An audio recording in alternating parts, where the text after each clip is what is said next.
ஒரு டிஸ்கம்ஃபர்ட் வரும்போது நம்மளால அதை எளிதா எடுத்துக்க முடியல. அதுவும் வரும் தலைமுறையினருக்கு பாத்தீங்கன்னா நம்மளை பத்தியே யோசிச்சுட்டு இருப்போம். அதனால அதை பாத்தீங்கன்னா ஷவர் தாட்ஸ் அப்படின்னு சொல்றாங்க ஆங்கிலத்துல. பிரசன்ட் மொமெண்ட் இருக்கிறதுக்கு ஈஸியா நம்மளை கொண்டு வரதுக்கு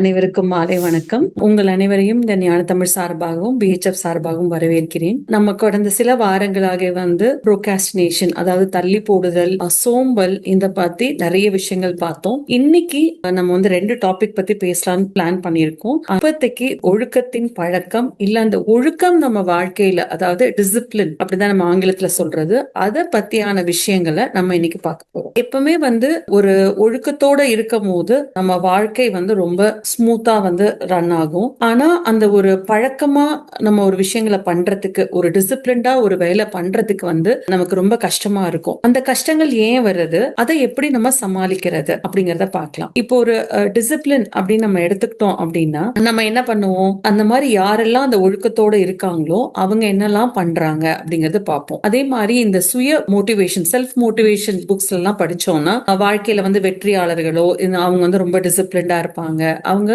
சில பழக்கங்களை அவங்க கடைபிடிப்பாங்கன்னு போட்டிருப்பாங்க. அதாவது 4 மணிக்கு எழுந்திருப்பாங்க, அவங்க தியானம் பண்ணுவாங்க, இப்படி எத்தனையோ பழக்க வழக்கங்களா போட்டிருப்பாங்க. அத நம்ம என்ன பண்ணுவோம், ஒரு தோராயமா ஓகே இதெல்லாம் அவங்க செஞ்சு அவங்க வாழ்க்கையில அவங்க வெற்றி பெற்றிருக்காங்கன்னு சொல்லி நம்ம வாழ்க்கையில சில பழக்க வழக்கங்களை நம்ம அதை பார்த்து பண்ண ஆரம்பிப்போம். அது முதல் கட்டம். இரண்டாவது நிலை என்னன்னு பாத்தீங்கன்னா, அந்த பழக்க வழக்கங்கள் நம்மள ஓரளவுக்கு நம்மள வெற்றி பாதைக்கு கொண்டு போகும். நம்ம வாழ்க்கையை ஸ்மூத்தன் ஆக்கினா கூட அதற்கு ஏன் எல்லாராலையும் அது பண்ண முடியல அப்படின்னு பார்க்கும்போது, இந்த ஒழுக்கத்தை கடைபிடிக்கிறதுக்கான ஒரு மனத்தின்மை, அந்த மன அமைப்பு, அதாவது அந்த மைண்ட் செட் அப்படின்னு ஆங்கிலத்துல சொல்லுவாங்க, அந்த மன ஓட்டம் ஏன் இல்ல, அந்த மன ஓட்டம் அப்படிங்கிறது ரொம்ப முக்கியம். இப்ப அவங்களுக்கு முதல்ல வெற்றி பெறணும், நம்ம வாழ்க்கையில் நான் சந்தோஷமா இருக்கணும் அப்படின்னு நினைக்கிறதுனால அவங்க அந்த பழக்க வழக்கங்களை கொண்டு வராங்க. இப்போ நம்ம அந்த தேடுதலே இல்லாம அவங்க பண்றதெல்லாம் நம்ம கண்மூடித்தனமா பண்ணோம்னா நம்ம அந்த இடத்துக்கு போய் அடைய மாட்டோம். இதுக்கு கூட ஒரு நம்ம எப்பவுமே சொல்ற ஒரு கதையை கூட நம்ம சொல்லலாம். ஒரு கதை, எப்பவுமே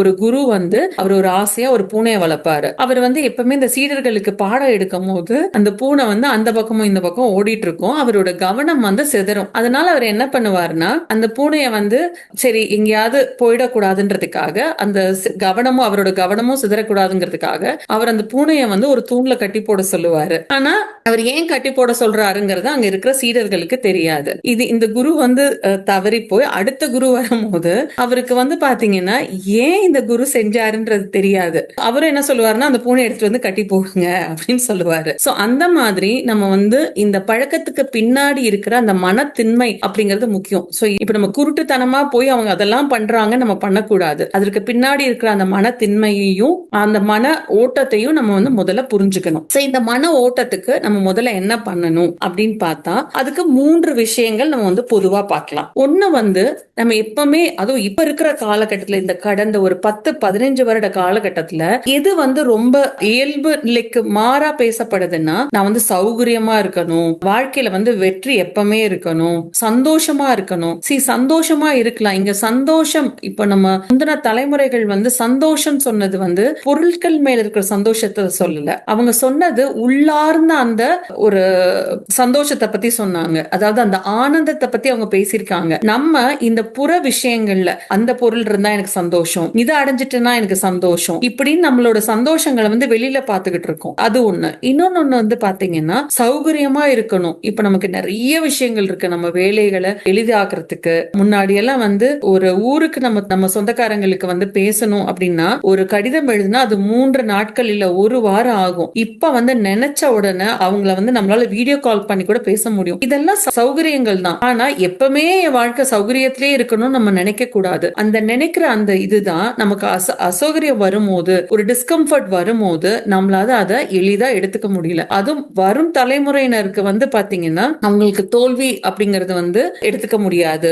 ஒரு கஷ்டத்தை அவங்களால தாங்கிக்க முடியாது, எப்பவுமே அவங்க வாழ்க்கை ஈஸியா இருக்கணும், இப்படி போன்ற மன ஓட்டங்கள் அவங்களுக்கு அந்த மாதிரி இருக்கு. சோ அதனால முதல்ல எப்பவுமே நான் சௌகரியமா இருக்கணும், அப்பப்ப சில அசௌகரியங்கள் டிஸ்கம்ஃபர்ட் வரும், அதையும் நான் எளிதா கடந்து போகணும் அப்படின்ற மாதிரியான எண்ணம் முதல்ல நமக்கு இருக்கணும். இன்னொன்னு வந்து பாத்தீங்கன்னா உளவியல் ரீதியெல்லாம் நம்ம பிளெக்சிபிளா இருக்கணும். என்ன பிரச்சனை வந்தாலும் நம்ம மன அமைப்பு அந்த பிளெக்சிபிலிட்டி இருக்கணும் நமக்கு. மூணாவது நம்ம எமோஷன்ஸோட கெப்பாசிட்டி, அந்த எமோஷன்ஸை வந்து நம்ம தாண்டி போறது, அந்த சுச்சுவேஷன்னாலயோ சில மனிதர்களோட வார்த்தைகள்னாலயோ நம்ம வந்து உடைஞ்சு போயிடாம அதையும் தாண்டி உணர்ச்சிகளுக்கு வந்து நம்ம கட்டுப்படாம அதுல இருந்து வெளியில வர பார்க்கணும். இது மூணும் வந்து இந்த டிசிப்ளின் மைண்ட் செட்டுக்கு ரொம்ப ரொம்ப முக்கியம். சோ இப்போ முதல்ல பார்த்த மாதிரி அந்த அசௌகரியத்தை எப்படி நம்ம ஃப்ரெண்ட் ஆக்கிக்கிறது அப்படிங்கறத நம்ம முதல்ல பார்க்கலாம். சோ இப்போ வந்து முதல்ல இப்ப மெயினா வந்து சௌகரியமா இருக்கணும் அப்படிங்கிற எண்ணத்துல நம்ம இருக்கக்கூடாது. அதுக்கும் நம்ம ஒரு உதாரணம் எடுத்துக்கலாம். டேவிட் அப்படின்ற ஒருத்தர் இருக்காரு. அவருக்கு வந்து பாத்தீங்கன்னா அது இந்த காலகட்டத்துல வந்து ஒருத்தர் வந்து ஒரு விஷயங்கள் மூலமா பணம் சம்பாதிக்காம ஏகப்பட்ட விஷயங்கள் பண்ணி அவங்க பணம் சம்பாதிக்கிற காலகட்டத்துல நம்ம எப்ப இருக்கோம். சோ அவருக்கு இந்த மாதிரி பல வழிகள்ல அவருக்கு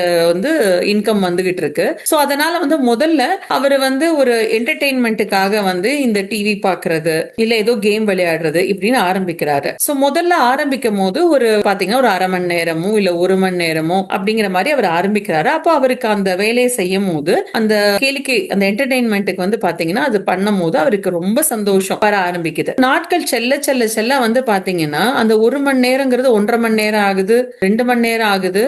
முதல்ல ஒரு மணி நேரத்துல கிடைச்ச அந்த சந்தோஷம் இப்ப 2 மணி நேரத்துல வந்து அவருக்கு கிடைக்குது. இப்படியே போக போக வந்து பாத்தீங்கன்னா நேரங்கள் கூடுதே தவிர அவருக்கு அந்த முதல்ல ஏற்பட்ட அந்த சந்தோஷமான இருக்கிற அந்த அனுபவம் அவருக்கு கிடைக்கல. அதனால அவர் வேற வேற விஷயங்களை பண்ணி பாக்குறாரு. டிவி பாக்குறதுக்கு பதிலா இன்ஸ்டா பாக்குறது, இப்படி பல விஷயங்கள் இருக்கு. சோ இப்படி பண்ணும் போது அங்க என்ன ஆகுதுன்னா அந்த சந்தோஷம், நம்ம இப்போ ஒரு விஷயம் பண்ணும் போது நமக்கு ஒரு சந்தோஷம் கிடைக்குது இல்லையா, அதனோட அந்த அளவு அப்படிங்கிறது டீசென்சிடைஸ் அப்படின்னு சொல்லுவாங்க ஆங்கிலத்துல.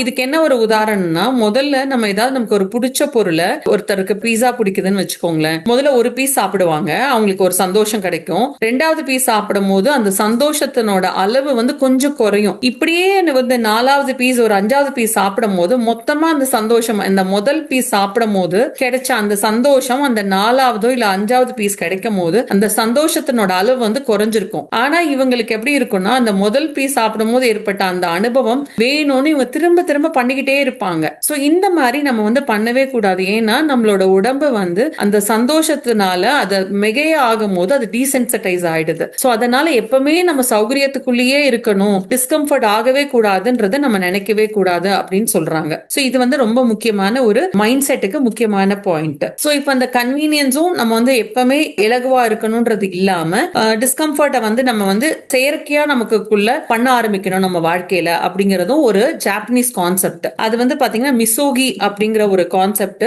ஜப்பானிய கான்செப்ட். அதுல என்ன பண்ணுவாங்கன்னா வேணும்ட்டே தங்களை வந்து அசௌகரியத்துக்குள்ள ஒரு அந்த அசௌகரியமா நடக்கிற ஒரு விஷயத்துக்குள்ள தங்களை திணிச்சுக்குவாங்க. இதுல ஒருத்தர் என்ன பண்ணிருக்காருன்னா அலாஸ்காவோட காடுகள்ல 1 மாசம் சுத்தி திரிஞ்சிருக்காரு.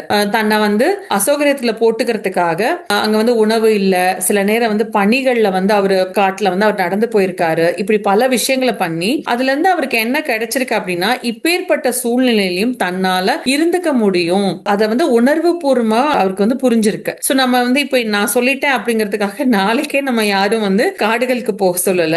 வீட்டுல எளிதா நம்ம பண்றது என்ன பண்ணலாம், இப்ப நம்ம எல்லாருமே எங்க போனாலும் 2 வீலரையோ இல்ல ஒரு காரையோ எடுத்துட்டு போவோம். பக்கத்து தெருவுக்கு போகணும்னா கூட இல்ல ஒரு மார்க்கெட்டுக்கு போகணும்னா கூட நமக்கு ஒரு பிசிக்கல் ஆக்டிவிட்டி பண்றதுக்காக காரையோ 2 வீலரையோ யூஸ் பண்ணாம ஒரு மார்க்கெட் போகும்போது நம்ம நடந்து போய் அந்த காய்கறி எல்லாம் வந்து நம்ம முன்காலத்துல வந்து ஒரு மஞ்சள் பையிலயோ இல்ல கட்டப்பையிலயோ தூக்கிட்டு வருவாங்க. அப்படி 2 கையிலையும் கட்டப்பையில தூக்கிக்கிட்டு வரலாம். அது ஒரு பிசிக்கல் ஆக்டிவிட்டி. இது ஒரு சின்ன டிஸ்கம்ஃபர்ட் நமக்கு, காரையோ 2 வீலரையோ எடுத்துட்டு போகாம. அதே மாதிரி இப்ப முக்காவாசி பேர் நம்ம அபார்ட்மெண்ட்ல இருக்கோம். நிறைய அபார்ட்மெண்ட்ல இப்ப லிஃப்ட் இருக்கு. சோ ஒரு 2 மாடிக்கு போனாலும் சரி 3 மாடிக்கு போனாலும் சரி எளிதா லிஃப்ட்ல போயிடுறது. சோ அப்படி போகாம முடிந்த வரைக்கும் நம்ம வந்து படிக்கட்டுல ஏறி இறங்குறது ஒரு சின்ன டிஸ்கம்ஃபர்ட். இப்படி இந்த மாதிரியான அசௌகரியங்களை வந்து நம்ம வாழ்க்கையில டெய்லி வாழ்க்கையில நம்ம கொண்டு வர ஆரம்பிக்கணும். இது என்ன கொடுக்கும் அப்படின்னா ஒரு பிசிக்கல் எஃபர்ட்டும் மைண்டையும் இது வந்து கனெக்ட் பண்ண ஆரம்பிக்கும். நமக்கு ஒரு பிசிக்கலா நம்ம ஒரு வேலையை பண்ண ஆரம்பிக்கும் போது அது கொடுக்குற அந்த நிறைவு முதல்ல வந்து அது ஒரு சந்தோஷத்தை கொடுக்கும் நமக்கு.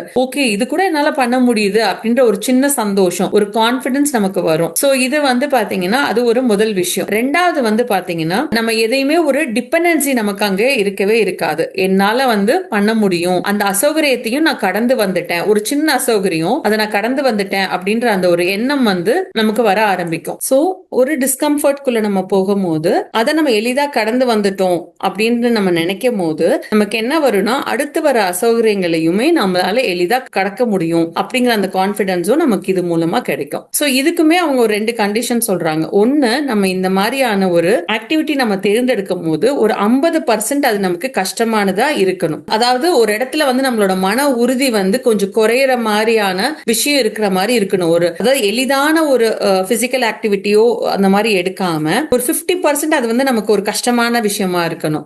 மேலும் வந்து இந்த மாதிரியான ஒரு செயல்கள் செய்யும் போது நம்ம உடலுக்கோ இல்ல நம்மளோட சரீரத்துக்கு எந்த ஒரு ஆபத்தும் வராம இருக்கணும். இப்ப அந்த ஜாப்பனீஸ் அவர் வந்து பாத்தீங்கன்னா ஒரு அலாஸ்கா காடுக்கு போயிருக்காரு. அந்த மாதிரி எல்லாம் நம்ம வந்து நம்மள வந்து ஒரு காட்டுக்குள்ள போய் நான் தனியா இருக்கேன் அப்படிலாம் நம்ம வந்து எதுவும் பண்ண தேவையில்லை. நம்ம ஒரு நம்மளோட வெல்பீயிங், பிசிக்கல் வெல்பீயிங்க நம்ம பாத்துக்கணும். ஒரு 50% அது ஒரு கஷ்டமான டாஸ்கா இருக்கணும். ஒரு ஆக்டிவிட்டியை தேர்ந்தெடுக்கும் போது இது ரெண்டும் வந்து ரொம்ப முக்கியமான பாயிண்ட்ஸ் அப்படின்னு சொல்றாங்க. சோ இது வந்து நம்ம அந்த அசௌகரியத்துக்குள்ள நம்ம வந்து போய் அதை நம்ம கடக்கிறதுக்கு போது அந்த நம்மளோட மனத்தின்மை அப்படிங்கறது கூடும் அப்படிங்கறது நம்ம வந்து பாக்குறோம். இது நம்ம அனுபவத்துல வருது. இப்ப வந்து நிறைய விஷயங்கள் அவங்க சொல்லிட்டு இருந்தா கூட நம்மளோட அனுபவத்துல வரும்போது மட்டும்தான் நமக்கு அது நல்லாவே நம்மளோட வாழ்க்கையோட ஒரு அங்கமா அது மாற ஆரம்பிக்கும். சோ அப்படி நம்ம ஒரு டெய்லி லைஃப்லயுமே நம்ம வந்து பாத்தீங்கன்னா இதை நம்ம சின்ன சின்னதா நம்ம கொண்டு வர ஆரம்பிக்கலாம். ஏற்கனவே சொன்ன மாதிரி இந்த படிக்கட்டுல ஏறுறது, ஒரு டாஸ்க் எடுத்து பண்றது, அந்த மாதிரியான விஷயங்கள் நம்ம டெய்லி லைஃப்ல பண்ண பண்ண பண்ண வந்து பாத்தீங்கன்னா நமக்கு எப்பவுமே கம்ஃபர்டபுளா இருக்கணும் அப்படின்ற அந்த கம்ஃபர்ட் ஜோன்குள்ளேயே நம்மள வச்சுக்க மாட்டோம். எப்பவுமே நம்ம ஒண்ணு என்ன புரிஞ்சுக்கணும்னா நம்ம எப்பவுமே கம்ஃபர்ட் ஜோன்ல இருந்தோம்னா நமக்கு வந்து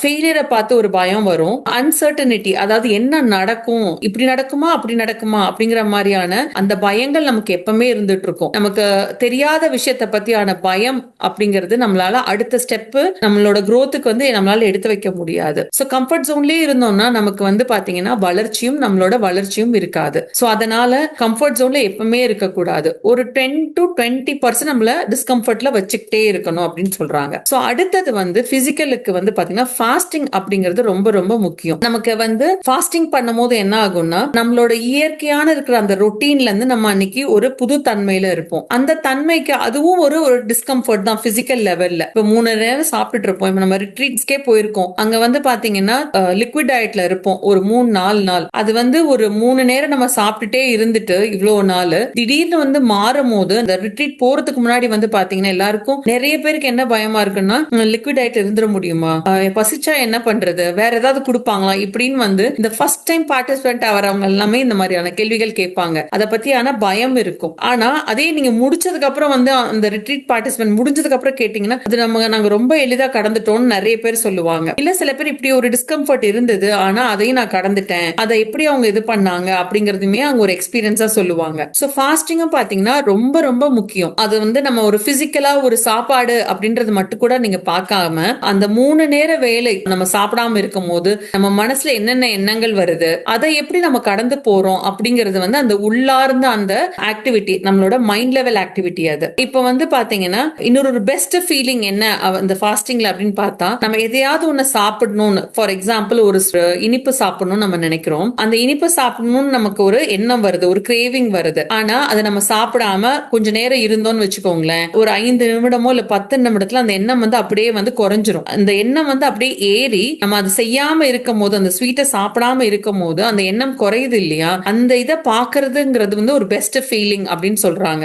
இதே மாதிரிதான் இதை நம்ம அப்சர்வ் பண்ண பண்ண வந்து பாத்தீங்கன்னா நம்ம ரொம்ப எளிதா வந்து நம்மளோட எண்ணங்கள் அந்த எண்ண சுழற்சிக்குள்ள இருந்து நம்மளால வெளியில வர முடியும். சோ இது வந்து ஒரு சின்ன லெவல் ஆக்டிவிட்டி. இப்ப நம்ம எமோஷன்ஸ்குள்ள கூட உணர்ச்சி அப்படிங்கிறது வந்து எவ்வளவுதான் ஒரு பெரிய என்லைட்மெண்ட் மாஸ்டரா இருந்தா கூட அந்த ஒரு நொடி அவங்களுக்கு எமோஷனலா அவங்க ஆகாம இருக்க மாட்டாங்க. ஆனா அந்த கால அளவு அப்படிங்கறது அவங்களுக்கு ரொம்ப ரொம்ப கம்மி. அவங்களுக்கு வந்து ஒரு ஃபியூ செகண்ட்ஸ் இருக்கலாம், இல்ல ஃபியூ மினிட்ஸ் இருக்கலாம், அவங்க டக்குன்னு வெளியில வந்துருவாங்க. ஆனா ஒரு இயல்பா இருக்கிற மனிதர்களுக்கு வந்து அதுல இருந்து வெளில வரதுக்கு ரொம்ப கஷ்டமா இருக்கும். ஆனா இப்படி நம்ம அந்த ஒரு ஃபாஸ்டிங் மூலமா இல்லனா ஒரு கிரேவிங்ல இருந்து அந்த கிரேவிங்க வந்து நம்ம உடம்புக்கு கொடுக்காம நம்ம ஆசைப்படுற ஒரு ஸ்வீட்டையோ இல்ல ஆசைப்படுற ஒரு விஷயத்தை நம்ம சாப்பிடாம அந்த எண்ணம் குறையும் போது நம்மளோட எக்ஸ்பீரியன்ஸ் இல்ல உணர்ச்சி எப்படி இருக்கு நம்ம பார்த்தோம்னா இதையே வந்து நம்ம ஒரு விஷயத்துக்கும் நம்மளோட மனசு வந்து அது பண்ண ஆரம்பிக்கும். சோ அப்படின்னும் போது நமக்கு அந்த டிசிப்ளின் மைண்ட் செட் வந்து ஆட்டோமேட்டிக்கா இதெல்லாம் நம்ம பண்ணும் போது நமக்கு வர ஆரம்பிக்கும் அப்படின்னு சொல்றாங்க. சோ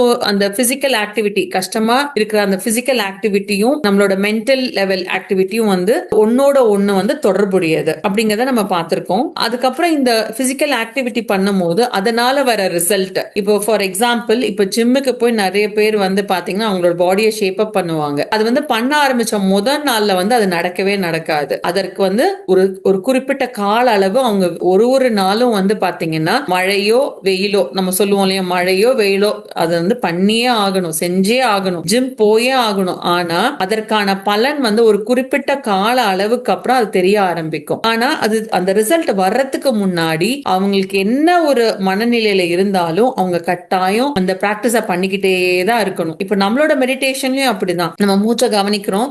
முதல்ல நம்ம வந்து இந்த தியானத்தை நம்ம கத்துக்கிட்டப்போ நமக்கு நிறைய எண்ணம் வருதுன்னு சொல்லுவோம். எனக்கு கை வலிக்குது, எனக்கு கால் வலிக்குது, என்னால உட்கார முடியல, இப்படி ஏகப்பட்ட பேர் நம்ம கம்ப்ளைண்ட்ஸ் பண்ணிருப்போம். ஆனா நம்மளோட கோல் என்னவா இருந்தது? எனக்கு ஒரு மன நிம்மதி வேணுமோ, இல்ல எனக்கு இந்த பிரச்சனை சரியாகணும், இல்லைன்னா எனக்கு உண்மை என்ன தெரியணும், நான் என்ன செல்ஃப் ரியலைஸ், இப்படி ஒருத்தருக்கும் ஒரு கோல் இருந்திருக்கும். ஆனா அதற்காக வந்து பாத்தீங்கன்னா அந்த ஃபர்ஸ்ட் டே இருந்த மாதிரி இன்னைக்கு நம்ம இருக்க மாட்டோம் இல்லையா? எவ்வளவோ மாற்றங்கள் இருந்திருக்கும். இப்பெல்லாம் நமக்கு வந்து எளிதா 1 மணி நேரம் இல்ல 2 மணி நேரம் கூட நமக்கு உட்கார முடியுது. ஆனா டே 1 அன்னைக்கு அது நடந்திருக்காது. ஆனா அதை நம்ம வந்து எனக்கு வலிக்குதுன்னு நம்ம விட்டுட்டோம்னா நம்ம இந்த லெவலுக்கு வந்திருக்க முடியாது. சோ அதே மாதிரிதான் ஒரு பிசிக்கல் ஆக்டிவிட்டி நம்ம வந்து கொஞ்சம் ஸ்டர்னஸா பண்ணும் போது அது வந்து ஒரு பிசிக்கல் ஆக்டிவிட்டி மட்டும் இல்லாம அதற்கூட சேர்ந்து நம்மளோட மன திண்மையும் வந்து மாற ஆரம்பிக்குது அப்படிங்கறத நம்ம உணரணும்னு சொல்றாங்க. அந்த ரிசல்ட்டும் சில சமயங்கள்ல உடனே இருக்கும், சில சமயங்கள்ல கொஞ்சம் கால அவகாசம் அதுக்கு தேவைப்படலாம் அப்படின்னு சொல்றாங்க. அடுத்தது வந்து பாத்தீங்கன்னா போர் அடிக்குது. இப்ப இருக்கிற ஜெனரேஷன்ல நீங்க யார்கிட்ட என்ன கேட்டாலும் போர் அடிக்குதுன்னு, ஏன்பா போன் பாக்குற, இல்ல ஏன்பா டிவி பாக்குற, இல்ல ஏதோ ஒரு வேண்டாத ஒரு பழக்கம் இருக்கு அப்படின்னா, எனக்கு சும்மா இருக்கேன், எனக்கு என்ன செய்யனே தெரியல அப்படின்றதுக்காக ஏதாவது ஒண்ணு பண்ணிட்டு இருப்பாங்க. ஆனா உளவியல் ரீதியா என்ன சொல்றாங்கன்னா, ஒரு நாளுக்கு 20 நிமிடமா நீங்க எதுவுமே பண்ணாம, ஈவன் கூட மூச்சை கூட கவனிக்காம சும்மா உட்காருங்க அப்படின்னு சொல்றாங்க. ஏன்னா மனசு வந்து ஏதாவது ஒரு வேலையை பார்த்துக்கிட்டே இருந்தது அப்படின்னா ஒரு கிரியேட்டிவிட்டியோ இல்லைன்னா ஒரு கான்பிடன்ஸோ அது வந்து நமக்கு கிடைக்கவே கிடைக்காது. ஒரு விஷயத்த வந்து புது தன்மையோட பாக்குறது, இது எல்லாமே நமக்கு வர்றதுக்கு ரொம்ப கடினம் அப்படின்னு சொல்றாங்க. சோ உளவியல் ரீதியா வந்து நம்ம ஏதாவது நம்ம மனசு வந்து ஒரு விஷயத்து மேல வெளியா போக்கஸ் பண்ணிட்டு இருக்கும் போது டிவி பாக்குறதோ இல்லைன்னா வந்து மொபைல் போன்ஸ் பாக்குறதோ இல்ல ஒரு சோசியல் மீடியா பாக்குறது, இப்படி எல்லாம் பண்ணிட்டே இருக்கும் போது மைண்ட் வந்து அது மேலதான் போக்கஸ்டா இருக்கும். ஆனா இதே நம்ம ஒரு இடத்துல உட்காரும் போது நம்ம செய்யற செயல்கள் மேல அதை இன்னும் எப்படி நம்ம வந்து பெஸ்டா பண்ணலாம் அப்படின்ற ஐடியாஸ் எல்லாமே நமக்கு வர ஆரம்பிக்கும் சொல்றாங்க. அதுக்கும் அவங்க சொல்ற அந்த ரிசர்ச் வந்து பாத்தீங்கன்னா ஆங்கிலத்துல ஷவர் தாட்ஸ் அப்படின்னு சொல்றாங்க. அது ஷவர் தாட்ஸ் அப்படின்னா குளிக்கும் போதுதான் நிறைய பேருக்கு வந்து புது புது ஐடியாஸ் வருமா. இந்த விஷயத்த நம்ம இப்படி பண்ணலாம், இல்ல ஒரு அவங்க செய்யற ஒரு வேலையை வந்து இன்னும் புதுமையா எப்படி பண்றது, இப்படி போன்ற பல நல்ல ஐடியாஸ் எல்லாம் வந்து பாத்தீங்கன்னா அவங்க குளிக்கும் போது வருமா. ஏன்னா அந்த குளிக்கும் போது வந்து பாத்தீங்கன்னா மனசு வந்து எந்த ஒரு எண்ணத்தை பத்தி யோசிக்காம வெளிப்புறமா இருக்காம நம்மளை பத்தியே யோசிச்சுட்டு இருப்போம். அதனால அதை வந்து பாத்தீங்கன்னா ஷவர் தாட்ஸ் அப்படின்னு சொல்றாங்க ஆங்கிலத்துல. அதனால ஒரு நாளும் குறைந்தது ஒரு 20 நிமிடம் வந்து நீங்க எந்த ஒரு வேலையும் செய்யாம நம்மள இருக்க சொல்றதுக்கு வந்து அறிவுறுத்துறாங்க. அடுத்தது வந்து பாத்தீங்கன்னா நம்ம எல்லாருக்குமே தெரிஞ்சதுதான் இந்த பிரசன்ட் மொமெண்ட்ல இருக்கிறது. சோ இந்த பிரசன்ட் மொமெண்ட்ல நம்ம வந்து கட்டாயம் நமக்கு வந்து இருக்க சொல்றாங்க இந்த டிசிப்ளின் மைண்ட் செட்டுக்கு. எப்பவுமே மனம் அப்படிங்கறத நம்ம எடுத்துக்கிட்டோம்னா ஒண்ணு அது வந்து கடந்த கால கசப்புகளையோ கடந்த கால ஒரு விஷயங்களை வந்து யோசிக்கும், இல்லைன்னா வருங்காலத்தை பத்திய ஒரு பயத்துல அது வந்து அப்படி ஆயிடுமா இல்ல இது இப்படி நடக்குமா இப்படின்ற விஷயத்துல இருக்கும். இந்த நொடியில வந்து இருக்கிறதுக்கு நிறைய பேருக்கு கஷ்டமா இருக்கு. சோ நம்ம வந்து மைண்ட்ஃபுல்னஸ் ஆக்டிவிட்டி சொல்றோம். இன்னும் வந்து இதுல இன்னொரு சிறப்பா ஒரு கருத்து ஒண்ணு சொல்லிருக்காங்க, அதை நான் இங்க பதிவிடுறேன். இந்த விஷயத்துல என்ன சொல்லிருக்காங்கன்னா உடல் அப்படிங்கறது வந்து பாத்தீங்கன்னா இந்த நொடியில தான் இருக்குமா. நம்மளோட மனசு தான் வந்து பாத்தீங்கன்னா முன்காலத்திலயோ இல்லைன்னா பிற்காலத்தை பத்தி ஃபியூச்சரை பத்தி யோசிக்கும். சோ அப்ப நம்ம என்ன சொல்றாங்கன்னா நம்ம இந்த பிரசன்ட் மொமெண்ட் இருக்கிறதுக்கு ஈஸியா நம்மள கொண்டு வரதுக்கு உங்களோட ஐம்புலன்கள்லயும் நீங்க வந்து என்ன உணர்றீங்கன்றத நீங்க அதை வந்து அப்சர்வ் பண்ணுங்கன்னு சொல்றாங்க. இப்ப பொதுவா நான் வந்து இப்ப வீட்டுல உட்கார்ந்துட்டு இருக்கேன்னா ஒரு ஃபேன் ஓடிட்டு இருக்கு, இல்லைன்னா வந்து ஒரு நல்ல குளிர்ச்சியான காற்று பால்கனி வழியா வருதுன்னா அதை நான் வந்து அப்சர்வ் பண்றது. இப்படி ஒரு நல்ல ஒரு தென்றல் காற்று வருது, பக்கத்து வீட்லயோ இல்ல எங்க வீட்லயோ ஏதோ சமைக்கிறாங்க அப்படின்னா அந்த வாசனை நுகர்றது, ஓ இந்த மாதிரியான வாசனை வருது. இப்படி ஐம்புலன்கள்ல நம்ம என்ன உணர்றோன்றத நம்ம அப்சர்வ் பண்ணாலே ஆட்டோமேட்டிக்கா நம்ம வந்து பிரசன்ட் மொமெண்ட்ல வந்துருவோம்னு சொல்றாங்க. சோ மேலும் இவங்க சொல்றது நம்ம வந்து நம்மளோட எண்ணங்களோ இல்ல நம்மளோட உணர்வுகளோ கிடையாது. இப்போ நிறைய பேருக்கு என்ன பயம் இருக்கும்னா எல்லாருக்கும் வந்து பாத்தீங்கன்னா என்னதான் நம்ம தியான பாதையில நம்ம ரொம்ப நாள் இருந்தா கூட ஒரு நேரங்கள்ல நம்மளோட எண்ணங்கள்ல நெகட்டிவா ஏதாவது வரும். சோ அதை யோசிக்கிறது. சோ நம்ம இங்க என்ன சொல்றாங்கன்னா, அந்த எண்ணங்கள் அப்படிங்கிறது வந்து நம்மளோட இப்போதைய ரியாலிட்டி கிடையாது. அது நம்ம எண்ணங்கள், நம்மளோட உணர்வுகள். சோ அது வந்து நம்மளோட டெஃபினட் ரியாலிட்டி கிடையாது. அதனால நெகட்டிவா ஏதாவது வந்ததுன்னா நம்ம அதை பத்தி, ஐயோ எனக்கு இப்படி ஒரு எண்ணம் வந்துருச்சே, நான் இவ்வளவு நாள் நான் தியானம் பண்ணிட்டு இருக்கேன், எனக்கு இப்படி ஒரு எண்ணம் வருமா அப்படின்னு நம்ம எதையுமே ஜட்ஜ் பண்ணாம, மத்தவங்களுக்கு எல்லாம் இப்படி தியானம் பண்றவங்களுக்கு வருமா அப்படின்னு அடுத்தவங்களை பத்தியும் கம்பேர் பண்ணாம அத வந்து ஒரு நடுநிலை தன்மையில இருந்து பாருங்க. ஏன்னா நம்மளோட எண்ணங்கள் கிடையாது, நம்மளோட உணர்வுகள் கிடையாது, நம்மளோட உடலும் கிடையாது. சோ நம்ம வந்து பாத்தீங்கன்னா ஆன்மா. சோ நம்மளோட எண்ணங்களையும் வந்து நம்ம வந்து ஒரு நடுநிலை தன்மையோட, இது வந்து லேபிள் பண்ணாம, இது வந்து ஒரு நல்ல எண்ணம், இது வந்து ஒரு கெட்ட எண்ணம் அப்படின்றது இல்லாம அது ஒரு நடுநிலை தன்மையில இருந்து பாருங்கன்னு சொல்றாங்க. சோ அதனால ஒரு நெகட்டிவ் தாட்ஸ் வந்தா கூட அதை பத்தி யோசிக்காம அது பாட்டுக்கு வருது, அது பாட்டுக்கு போகுது அப்படிங்கிற மாதிரி அதை விட்டுட்டு அதையும் ஜட்ஜ் பண்ணாம அப்படியே விட்டுருங்க அப்படின்னு சொல்றாங்க. சோ அதனால இந்த பிரசன்ட் மொமெண்ட்ல நம்ம இருக்கோம் அப்படின்னா இந்த மாதிரியான எந்த ஒரு பிரச்சனையும் நம்ம வந்து பார்க்க தேவையில்லை. சோ இப்போ இந்த டிஸ்கம்ஃபர்ட்க்கு வந்து பாத்தீங்கன்னா நம்ம வாழ்க்கையில கொண்டு வந்ததுக்கு அப்புறம் நம்ம என்னெல்லாம் கத்துப்போம் அப்படின்னா, நம்ம வந்து பாத்தீங்கன்னா எப்பவுமே பிளஷரை நோக்கி போகாம ஒரு ஆனந்தத்தை நோக்கி நம்மளோட அந்த உள்ளார்ந்த ஆனந்தத்து மேல நம்ம வந்து போக்கஸ் பண்ணிருப்போம். நம்ம வந்து ஒரு மெட்டீரியலிஸ்டிக்காவோ இல்ல ஒரு பிளஷரை தேடி நம்ம போக மாட்டோம். ஒண்ணு. அதே மாதிரி ஒரு கம்ஃபர்டபுள் சுச்சுவேஷனே வேணும் அப்படின்ற மனசும் நமக்கு வந்து என்ன வந்தாலும் என்னால வந்து சமாளிச்சுக்க முடியும், அதற்கான அந்த மைண்ட் செட் நமக்கு வந்து இருக்கும். அதே மாதிரி நம்மளோட விஷயங்களை நம்மளே வந்து பார்க்க ஆரம்பிப்போம். இப்படி இந்த மாதிரியான விஷயங்களை நம்ம கொண்டு வரும்போது நம்மளோட அந்த மனத்தின்மை, அந்த டிசிப்ளினுக்கு ஏத்த மாதிரி நம்மளோட மைண்ட் செட் வந்து மாறி இருக்கும். இது ஒரு விஷயம். அடுத்தது வந்து பாத்தீங்கன்னா இந்த சைக்காலஜிக்கல் பிளெக்சிபிலிட்டி வந்து பார்த்தோம். இந்த சைக்காலஜிக்கல் பிளெக்சிபிலிட்டினா என்னன்னா பாத்தீங்கன்னா, உதாரணத்துக்கு எல்லாருமே இப்ப கடந்த 5 வருடத்துக்கு முன்னாடி எல்லாருமே ஒரு கோவிட் அப்படின்ற ஒரு பெரிய விஷயத்த கடந்து வந்தோம். இப்ப நம்ம அந்த கோவிட் டைம்ல வந்து ஒருத்தரும் ஒரு மைண்ட் செட்ல இருந்திருப்போம். அதற்கு முன்னாடி வந்து வாழ்க்கை வந்து ரொம்ப இலகுவா, பினான்சியலா வந்து சில பேர் செட்டில்டு அப்படின்ற மாதிரி சில பேர் நினைச்சிருப்பாங்க.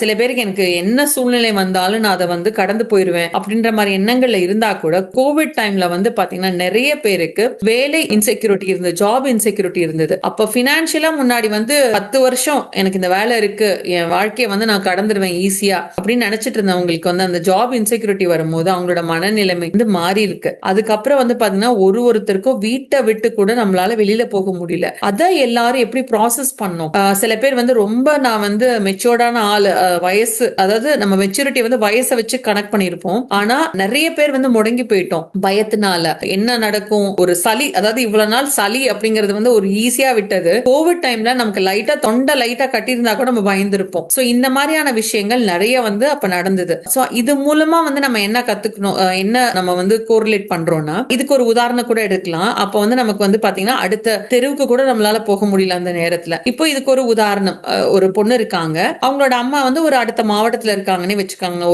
ஒரு வயசானவங்க, அவங்க ஒரு ஓல்டேஜ் ஹோம்ல இருக்காங்கன்னு நம்ம வந்து ஒரு உதாரணத்துக்கு வச்சுக்கலாம். சோ இப்போ இவங்களுக்கு வந்து பாத்தீங்கன்னா இந்த கோவிட் வந்துடுச்சு. இப்ப வந்து அவங்களால போய் அவங்க அம்மாவை பார்க்க முடியாது. இதுல வந்து 2 மனநிலையை நம்ம வந்து உதாரணத்துக்கு எடுத்துக்கிறோம். முதல் மனநிலை வந்து, ஐயோ எங்க அம்மாவை போய் பார்க்க முடியாது, அவங்க வயசானவங்க, நான் இவ்வளவு நாள் அவங்க இப்படி எல்லாம் நான் வந்து திட்டிருக்கேன். இப்போ வந்து ஏதாவது அவங்களுக்கு வயசான காலத்துல, அதுவும் வந்து அப்ப வந்து வயசானவங்களுக்கு தான் வந்து நிறைய பேர் இறந்து போறாங்கன்னு வேற சொல்றாங்க. இப்ப அம்மா இறந்து போயிட்டா என்ன பண்றது, பக்கத்துல கூட போய் பார்க்க முடியாது. இந்த மாதிரியான ஒரு மனநிலை தான் ஃபர்ஸ்ட் மனநிலை. ரெண்டாவது வந்து பாத்தீங்கன்னா இதே தான் அவங்களும் சொல்லுவாங்க, இப்ப என்ன பண்றது, அம்மாக்கும் வந்து வயசாயிடுச்சு, இப்ப ஆனா வந்து அவங்க பத்திரமா அங்க இருக்காங்க, அவங்க பாத்துக்கிறதுக்கு ஆள் இருக்காங்க, ஆனா நான் தான் போய் பார்க்க முடியாது. ஆனாலும் எப்படியாவது அவங்களுக்கு வந்து நான் வந்து என்னால இங்க இருந்து நான் எப்படி தைரியம் சொல்றது, ஓகே போன்ல பேசலாம், இல்ல வீடியோ கால் கூட பண்ணி பேசலாம் தினம், இப்படின்றது வந்து அடுத்த மைண்ட் செட். இந்த 2 மைண்ட் செட்டுக்கும் வந்து பாத்தீங்கன்னா நிறைய வித்தியாசம் இருக்கு. முதல் மைண்ட் செட் வந்து அந்த சுச்சுவேஷன்னால அவங்க வந்து முடங்கி போயிட்டாங்க. அடுத்து வந்து அவங்க யோசிக்கவே இல்லை என்ன பண்ணி இப்ப அவங்க அம்மாவை வந்து சியர் அப் பண்றது அப்படிங்கறது அவங்களால அந்த மைண்ட் செட்னால யோசிக்க முடியல. அவங்களுக்கு வந்து அந்த சுச்சுவேஷன் வந்து அவங்களை முடக்கி போடுது. இது வந்து சைக்காலஜிக்கல் இன்ஃபிளெக்சிபிலிட்டி அப்படின்னு சொல்றாங்க. அந்த 2வது மனநிலை வந்து பாத்தீங்கன்னா அவங்களுக்கும் அதே சுச்சுவேஷன் தான், அதே ஆளு தான், ஆனா அவங்களோட அந்த திங்கிங் அப்படிங்கிறது வந்து மாறி இருக்கு. அவங்க என்ன நினைக்கிறாங்க, ஆமா இது எல்லாம் இருக்கு, ஆனா இதையும் கடந்து என்னோட கோல் என்ன, அப்ப அந்த அவங்களோட கோல் என்ன, அவங்க அம்மா அங்க இருக்காங்க, போய் பார்க்க முடியாது, ஆனா அவங்க அம்மாக்கு எப்படியெல்லாம் தைரியம் சொல்ல முடியும், அவங்களை எப்படி கான்டாக்ட் பண்றது, அதுதான் அவங்களோட கோல். அவங்க அம்மா கிட்ட இவங்க தொடர்பு கொள்ளணுங்கிறதான் கோல். சோ அதுக்கு என்னெல்லாம் பண்ண முடியும் இந்த சுச்சுவேஷன்ங்கிறதுக்கு வந்து அவங்க யோசிக்கிறாங்க. இத வந்து ஆங்கிலத்துல சைக்காலஜிக்கல் பிளெக்சிபிலிட்டின்னு சொல்றாங்க. இந்த சைக்காலஜிக்கல் பிளெக்சிபிலிட்டி அப்படிங்கிறது வந்து வந்து ரொம்ப ரொம்ப வந்து முக்கியம். இந்த பிளெக்சிபிலிட்டி இருந்ததுன்னா நம்மளால எந்த விஷயம் எவ்வளவு பெரிய பிரச்சனை வந்தாலும், அதாவது புயலே வந்தா கூட சில பேர் வந்து பாத்தீங்கன்னா அப்படி நடுநிலைத்தன்மையோட இருப்பாங்க. பாத்துக்கலாம், உள்ள பெரிய புயல் அடிச்சுக்கிட்டு இருக்கும், ஆனா அவங்க வந்து அந்த புயலுக்கு நடுவுல இருந்து நடுநிலைத்தன்மையில இருந்து அவங்க வந்து அதை பார்த்து பேசிட்டு இருப்பாங்க. சோ அந்த மாதிரியான மனத்தன்மை வந்து இருக்கிறவங்களுக்கு வந்து பாத்தீங்கன்னா சைக்காலஜிக்கல் பிளெக்சிபிலிட்டி இருக்கும். ஏன்னா அவங்களோட கோல் என்ன, இப்போ ஒரு பிரச்சனை இருக்கு, அந்த பிரச்சனையில இருந்து முதல்ல வெளியில வரணும் நம்ம யோசிக்கணும். அதுக்கப்புறம் அந்த பிரச்சனைக்கோட சொல்யூஷன் என்ன, அந்த சொல்யூஷன் என்னன்னு முதல்ல நம்ம யோசிச்சா மட்டும்தான் நமக்கு அந்த சொல்யூஷனை நோக்கி போறதுக்கான வழியை கண்டுபிடிப்போம். பிரச்சனையே பேசிட்டு இருக்கேன், எனக்கு பிரச்சனையே இருக்கு, ஆமா எனக்கும் பிரச்சனை இருக்கு, எனக்கும் பிரச்சனை இருக்கு, இதுதான் பிரச்சனை இதுதான் பிரச்சனை நம்ம சொல்லிட்டே இருந்தோம்னா பிரச்சனைக்குள்ளேயே தான் உட்கார்ந்துட்டு இருப்போம். எந்த ஒரு பிரச்சனைக்கும் ஒரு தீர்வு இருக்கு, அந்த தீர்வு வந்து பாத்தீங்கன்னா அந்த தீர்வை நோக்கி நான் போகணுன்ற அந்த மன எண்ணம் வந்தா மட்டும்தான் நம்மளால வெளில போக முடியும். சோ எப்ப நமக்கு இந்த நிலைக்கு நம்ம வரோமோ நமக்கு அந்த சைக்காலஜிக்கல் பிளெக்சிபிலிட்டி இருக்கு அப்படின்றத அவங்க சொல்றாங்க.